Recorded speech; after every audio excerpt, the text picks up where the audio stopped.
Hello students, कैसे हैं आप सब। स्वागत है आपका हमारे चैनल एडुगॉग में। तो आज हम क्लास 9th एनसीईआरटी बिहाइव से एक पोएम करेंगे, रेन ऑन द रूफ, और इसके पोएट का नाम है कोर्टस्कीनी। अगर आपने हमारी पुरानी वीडियोस नहीं देखी हैं तो आप प्लेलिस्ट में जाकर हमारे सभी वीडियोस को देख सकते हैं। कमेंट सेक्शन में अपने वैल्यूएबल कमेंट्स ज़रूर दीजिएगा। चलिए फिर स्टार्ट करते हैं रेन ऑन द रूफ। तो हमारा फर्स्ट स्टैंजा स्टार्ट होता है, when the humid shadows hover over all the starry spheres and the melancholy darkness gently weeps in rainy tears. What a bliss to press the pillow of a cottage chamber bed and lie listening to the patter of the soft rain overhead. तो first stanza में जो हमारे poet हैं कोर्टस्कीनी, वो बताते हैं कि जो पोएट हैं वो ये बता रहे हैं कि किस तरीके से पूरे स्काई को कवर कर लिया है किसने, ह्यूमिड शैडोज़ ने। ह्यूमिड मतलब फुल ऑफ मॉइस्चर, बहुत सारा मॉइस्चर जिसमें होता है उसे हम ह्यूमिड कहते हैं। तो किस तरीके से हर जगह को होवर कर लिया है यानी कवर कर लिया है ह्यूमिड शैडोज़ ने, और चारों तरफ एक डार्कनेस छा गई है। जैसे होता है ना बरसात आने से पहले बहुत ज़्यादा डार्कनेस हो जाती है। And the melancholy darkness, melancholy का मतलब होता है sad and gloomy.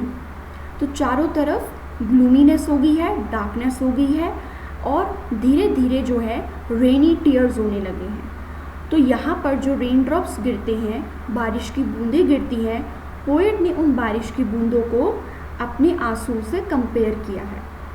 What a bliss to press the pillow. अब वो खुश भी है, ब्लिस मतलब हैप्पीनेस।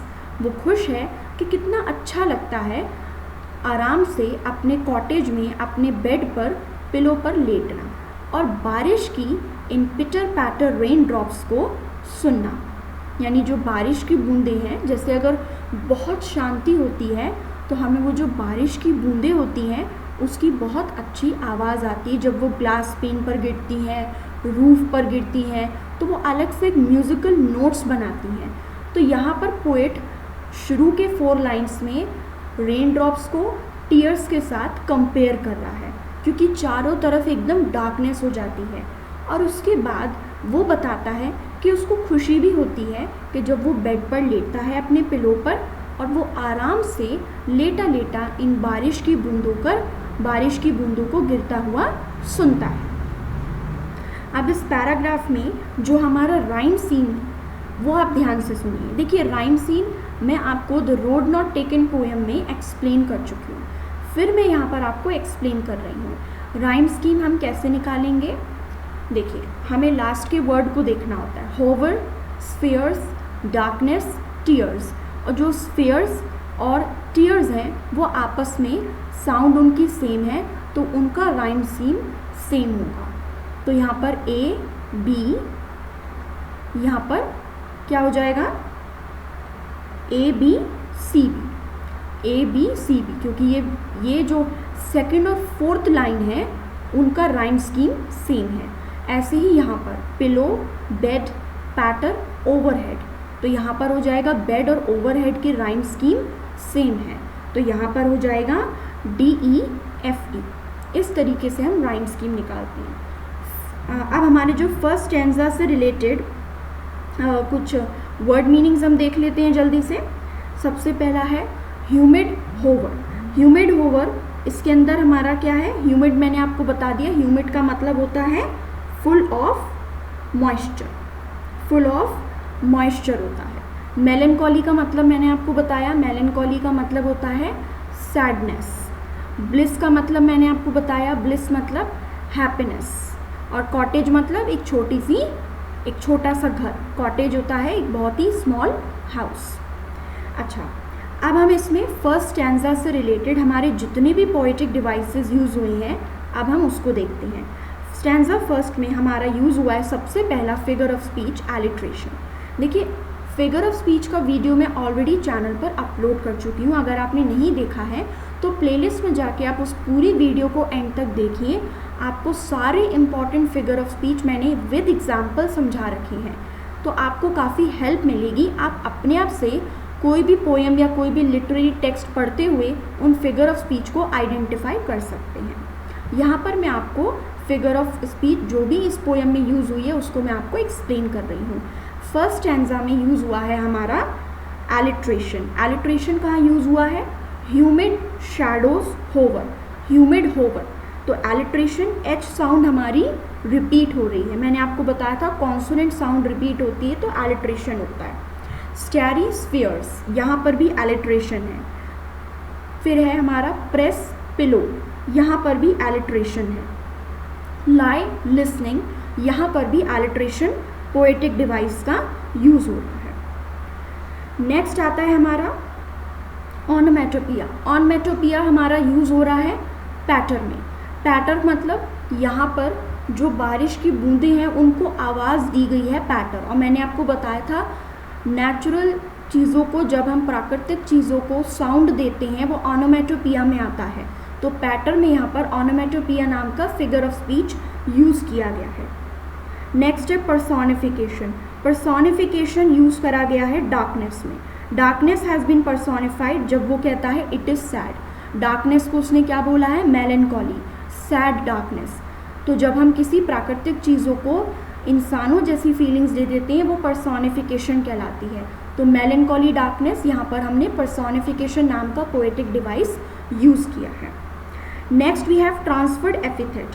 ट्रांसफर्ड एपिथेट का मैंने आपको क्या बताया था कि जब हम एडजेक्टिव का यूज़ करते हैं दूसरे किसी नाउन को यूज़ करने के लिए। तो मेलनकॉली डार्कनेस में डार्कनेस मेलनकॉली नहीं हो सकती है ना, डार्कनेस कैसे सैड हो सकती है, लेकिन हमने उसको एपिथेट दे दिया है। तो यहाँ पर ये ट्रांसफर्ड एपिथेट का भी पोएटिक डिवाइस यूज़ कर रही है। देखिए इधर दो लग रहे हैं, पर्सोनिफिकेशन भी और ट्रांसफर्ड एपिथेट। आई होप आपको समझ में आ गया होगा। Moving on to the second stanza, it says every tinkle on the shingles has an echo in the heart and 1,000 dreamy fancies into busy being stuck, and 1,000 recollections weave their air threads into woof as I listen to the patter of the rain upon the roof. तो यहाँ पर वो क्या बताते हैं कि जैसे ही वो बारिश की बूंदें सुनता है अपने रूफ पर, वो एक्सप्रेस करता है कि वो जो बारिश की बूंदें हैं उसके दिल में इको करती हैं। इको मतलब साउंड को रिपीट करना। इको मतलब होता है साउंड को रिपीट करना। तो वो बारिश की बूंदें जैसी उसके छत पे गिरती हैं उसकी आवाज़ उसके हार्ट में इको करती है और उसके ड्रीम्स में वो फैंसी इमेजिनेशंस बना लेता है। फैंटेसाइज करना, इमेजिनेशन कर लेना, इसका मतलब होता है इमेजिनेशन कर लेता है। वो अपने पास्ट में चला जाता है और वहाँ से वो बहुत सारी यादों को, अच्छी स्वीट मेमोरीज को चेरिश इंजॉय करने की कोशिश करता है। तो विद एवरी पिटर पैटर ऑफ रेन ड्रॉप्स उसका हार्ट स्टोर करके जो रखा हुआ है पास्ट की मेमोरीज को, उसको वापस उसको याद दिला देता है। ठीक है, तो स्टैंजा 2 में क्या होता है, रेन ड्रॉप्स जो गिरते हैं उसके हार्ट में इको करते हैं, वो फैंटेसाइज करता है। हमारा पोएट फैंटेसाइज करते हुए अपने बहुत सारे जो रिकलेक्शंस होते हैं, पास्ट मेमोरीज होती हैं, उसको वो दोबारा याद करने लगता है। अब हमारे सेकंड स्टैंजा में इंपॉर्टेंट वर्ड मीनिंग्स कौन से हैं? टिंकल। टिंकल का मतलब शॉर्ट और बहुत ही धीमी आवाज़। शिंगल्स का मतलब रेक्टेंगुलर वुडन टाइल्स। शिंगल्स होते हैं जो वो हम वुडन टाइल्स यूज़ करते हैं छत पर। इको मतलब साउंड जो कि रिपीट होती है। वूफ का मतलब thread woven across the loom. जो थ्रेड हम यूज़ करते हैं वो हमारी वूफ कहलाती है, जो हम थ्रेड यूज़ करते हैं लूम में। पैटर, पैटर मैं ऑलरेडी आपको ऊपर बता चुकी हूँ, रेन ड्रॉप्स की जो साउंड होती है उसे पिटर पैटर हम आवाज़ देते हैं। और बिजी बीइंग का क्या मतलब होता है? Busy being human beings, and here the poet is referring to himself. Busy being human beings के लिए यूज़ करा गया है और यहाँ पर वो अपनी बात कर रहा है। पोर्ट स्किनी जो पोएट हैं वो अपनी बात कर रहे हैं। अब सेकेंड स्टैंजा में हमारे कौन से पोएटिक डिवाइसेस यूज़ हुए हैं? सबसे पहला एलिट्रेशन यानी अनुप्रास अलंकार यूज़ हुआ है। बिजी बीइंग, यहाँ पर बी साउंड रिपीट हो रही है। Their thread, their threads, TH sound repeat हो रही है। रेन रूफ, रेन और रूफ, यहाँ पर आर साउंड रिपीट हो रही है। ऑनोमेटोपिया, ऑनोमेटोपिया कहाँ पर आएगी? जब भी हम नेचुरल चीज़ों को साउंड दे देते हैं, जैसे कि टिंकल, पैटर, ये सब साउंड्स जो हैं रेन ड्रॉप्स कर रही हैं, तो ये सारी की सारी ऑनोमेटोपिया नाम के पोएटिक डिवाइस से रिलेट कर रही हैं। पर्सोनिफिकेशन का क्या होता है? रिकलेक्शन करना। जब वो कहते हैं दे वीव ड्रीम्स, क्या बोलते हैं? दे वीव ड्रीम्स, तो यहाँ पर पर्सोनिफिकेशन का यूज़ हो रहा है। ट्रांसफर्ड एपिथेट में हम क्या करते हैं? किसी भी ऐसी चीज़ को हम कोई टाइटल दे देते हैं, जैसे कि उसने बताया यहाँ पे ड्रीमी फैंसीज, तो इट डज नॉट मीन कि फैंसीज ड्रीमी है, इसका मतलब है वो लोग जिनके कोई ड्रीम्स होते हैं। तो ये ट्रांसफर्ड एपिथेट का एग्जाम्पल हो गया। आई होप आपको सेकेंड स्टैंजा के वर्ड मीनिंग्स और poetic devices along with the explanation आपको क्लियर हो गया होगा। Now moving on to a last stanza. Now in memory comes my mother as she used in years agone, to regard the darling dreamers, ere she left them till the dawn. Oh, I feel her fond look on me as I list to this refrain, which is played upon the shingles by the patter of the rain. तो last stanza में अब poet क्या बोलते हैं कि अब poet को अपनी माँ की याद भी आती है और वो उनकी प्रेजेंस को फील कर सकते हैं कि कैसे वो उनके गोदी में लेट जाया करते थे, यानी पास्ट की मेमोरीज उन्होंने रिकलेक्ट करी और उसी के साथ उनको अपनी माँ की याद भी आती है। तो वो सारी मेमोरीज और उससे वो नॉस्टैल्जिक फील करते हैं। जिस तरीके से बारिश की बूंदें रूफ पर गिरती हैं, उनकी पास्ट की मेमोरीज के साथ साथ उनको उनकी माँ की याद भी आने लगती है, कैसे वो उनको प्यार करती थी और वो उनको सोने दिया करती थी अपनी गोदी में, जिससे कि जब कोर्ट स्किनी छोटे थे तो वो आराम से सपने देख सकते थे। Poet can still feel her presence. जब बारिश की बूंदें आई तो पोएट उस प्रेजेंस को फील कर सकते थे, क्योंकि हम क्या करते हैं ना, ह्यूमन बींग्स चीज़ों को रिलेट कर देते हैं। अब बारिश की बूंदों से उसको अपनी माँ की बहुत सारी मेमोरीज जो हैं वो याद आ रही हैं और वो दो चीज़ें आपस में रिलेट होने पर पोएट उसको अच्छे से याद कर पा रहा है। तो जब भी वो बारिश की बूंदें सुनता है वो नॉस्टैल्जिक फील करता है और अपने किसी फैंसी वर्ल्ड में खो जाता है जहाँ पर उसको अपनी माँ की याद आने लगती है। थर्ड स्टैंजा के कुछ इम्पॉर्टेंट वर्ड मीनिंग्स देख लेते हैं। यहाँ पर एरे वर्ड, एरे वर्ड का यहाँ पर एरे बहुत पुराना पोएटिक वर्ड है, अब ये इतना ज़्यादा यूज़ में नहीं है। इसका मतलब होता है बिफोर। एरे का मतलब होता है बिफोर। डॉन का मतलब यहाँ पर डॉन का यहाँ पर मतलब है सुबह, अर्ली मॉर्निंग।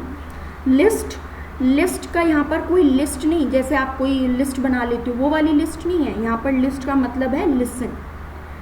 ये भी बहुत पुराना पोएटिक वर्ड है। जो पोएट्स होते हैं वो अलग अलग तरीके से वर्ड्स को यूज़ कर लेते हैं।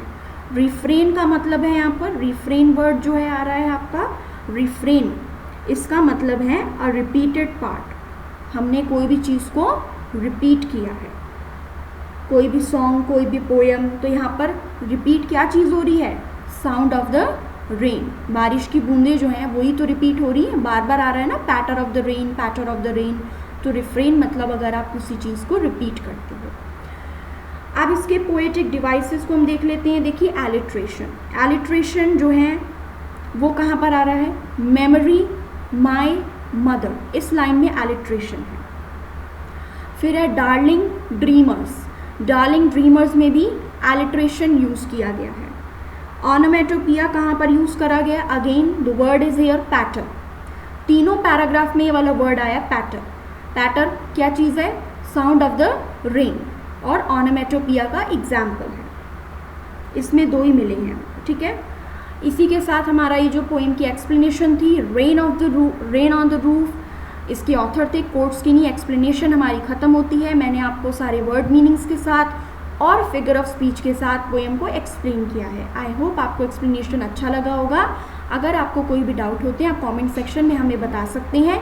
Till then take care and bye.